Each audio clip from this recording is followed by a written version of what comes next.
Almost 5 years after Ronald Reagan left office, coincidentally, he was the same age Joe Biden is right now, 82 years old, when he told the world that he had Alzheimer's disease, and the public saw very little of him after that.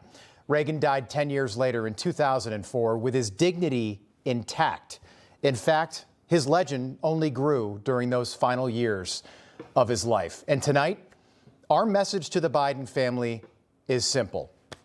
We're waiting. We are waiting. Enough is enough. And we are waiting for the same thing. We are waiting for a letter from Joe Biden to the American people, telling the American people what is really going on and what's been going on for a long time.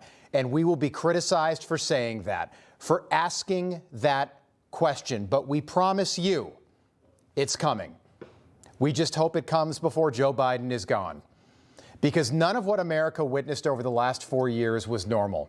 And Jake Tapper's attempt to atone for covering it up is almost as sad as Joe Biden's condition when they claimed he was healthy. He was not, and he hasn't been for a long time. I'd be happy to have a driving contest with him. The reason I got my handicap, which when I was vice president, down to a 6. But by the way, I told you before, I'm happy to play golf with you if you carry your own bag. Think you can do it? That's the biggest lie, that he's a 6 handicap of all. I was an 8 handicap. Yeah. 8. Never. But I have, you know how many? I've seen you swing. I know you swing. Hey, let's not act like children.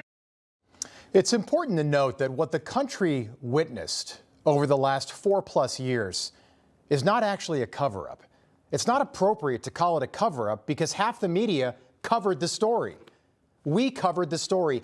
I covered this story and talked about this issue in 2020 and 2021 when many of the people we still invite on this network laughed, while the legacy media laughed. They said we were quacks. They called us fringe, not real news. The truth is, we were the only real news out there. CNN, MSNBC, CBS, they are not real news, not anymore. But now suddenly the same people who took part in this lie, the real big lie, are suddenly asking real questions about Joe Biden. I'm interested to know whether the man that you saw sitting there on that couch on that day, you were in there, you saw him up close and personal. Did you really not have any idea that he was not fit to serve a second term? Casey, we're looking forward. We have the largest Medicaid cut in front of us. We have the whole federal government at risk. You're facing all of this because you lost a presidential election. And is that not Joe Biden's responsibility for deciding to run again? We're looking forward. That's it? That's it. That was in 2025. And according to a new piece in The New Yorker about a new book that I'm not going to name and I'm not going to promote, it's a Jake Tapper propaganda tale. At that fundraiser in early June, the one where Barack Obama had to grab Joe Biden by the hand and lead him off stage, Joe Biden apparently didn't recognize George Clooney when he saw him. Not to mention that George Clooney was the one hosting the fundraiser and had known Joe Biden for over 20 years. He's also one of the most famous actors on the planet. Joe Biden had no idea who he was. Quote, Joe Biden hobbled out from around the corner. Clooney knew that the president had just arrived from the G7 summit in Italy and that he might be tired. But holy S-word, he wasn't expecting this. The president appeared severely diminished, as if he'd aged a decade since Clooney last saw him in 2022. It was like watching someone who was not alive. Thank you for being here. Thank you for being here, the president said to guests. Clooney felt a knot in his stomach. Thank you for being here, Biden said. Hey, you know George, an aide told the president. Yeah. Thank you for being here.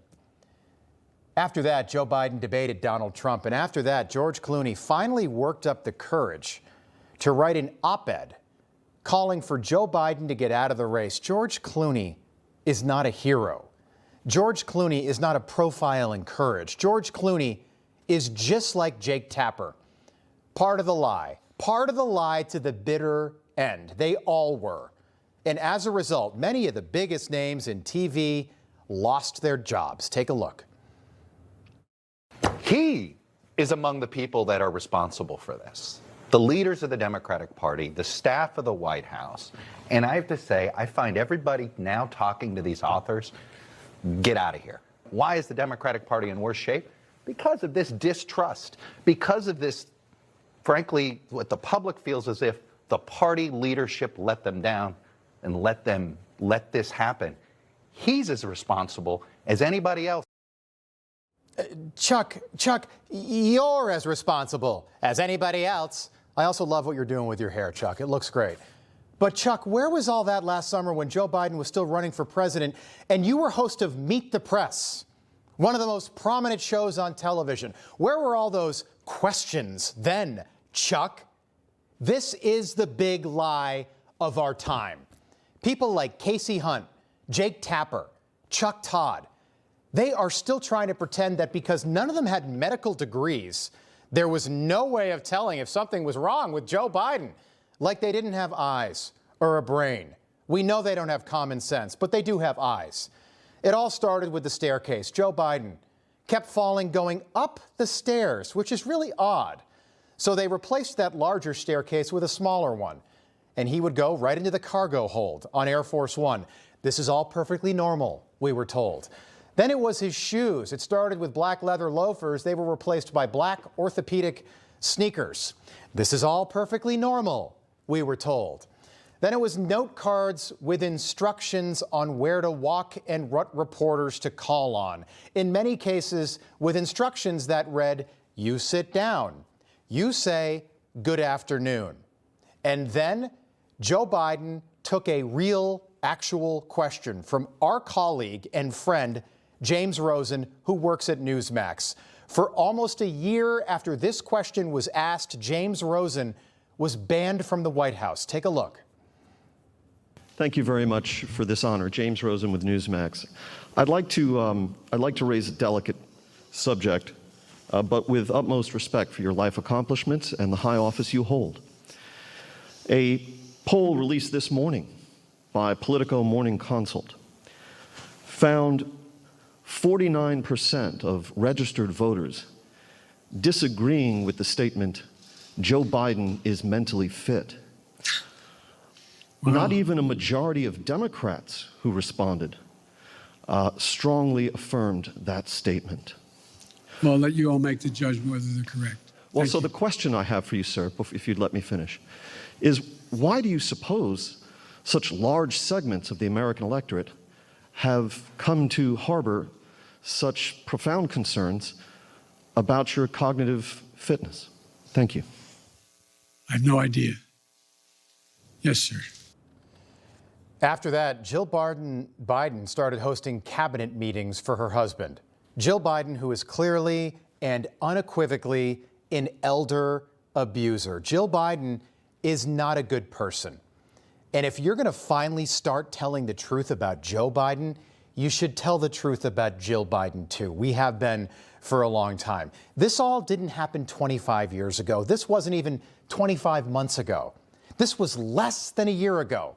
Less than a year ago, Joe Biden was still running for president. Less than a year ago, all the same people writing books now were part of the real big lie about Joe Biden. And until the Democrats are honest about all of this, and I mean all of it, until there's a reckoning of truth in that party, an autopsy of who knew what and when, the party will not and cannot move forward. It will not go anywhere until the rot is cleaned out. The Democratic Party cannot be saved or salvaged and will continue to circle the drain that they created and the drain that the Biden family went down a long time ago. Information. Truth is freedom. Is Newsmax. It's real news for real people.